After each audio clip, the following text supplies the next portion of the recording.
Schools closed, roads underwater, and there's more to come. In many parts of the region, we've effectively had 2 months' worth of rain in just 2 days, and there's no let-up yet. North Yorkshire is the worst affected area, with homes flooded, many roads impassable, and 16 flood warnings in place. Our reporter Danny Savage has just sent this report from the Friarage Hospital.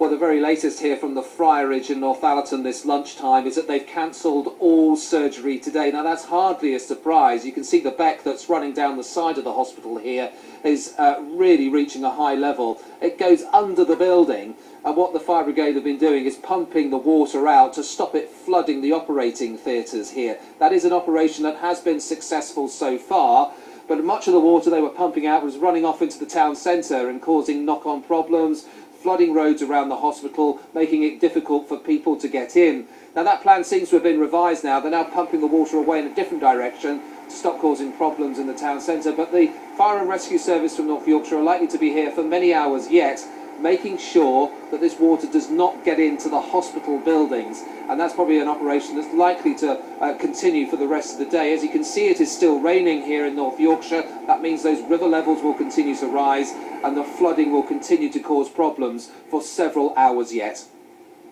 That report from Danny Savage. Further north, there are flood alerts on a number of rivers, including the Pont and Blythe in Northumberland and the Tees at Croft.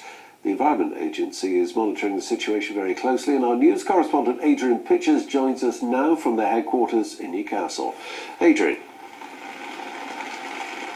Thanks, Colin. Yes, welcome to the Environment Agency HQ, which, funnily enough, is on the corner of Water Street, which seems very appropriate today, it has to be said.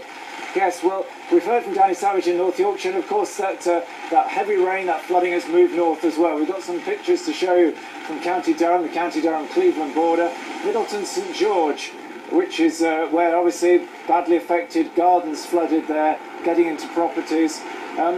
It's been roads that have been badly affected and transport links too. The A1 has had standing water on it. The A19 is actually blocked up the Tyneside on the Testos roundabout. And in Gateshead we've had many problems.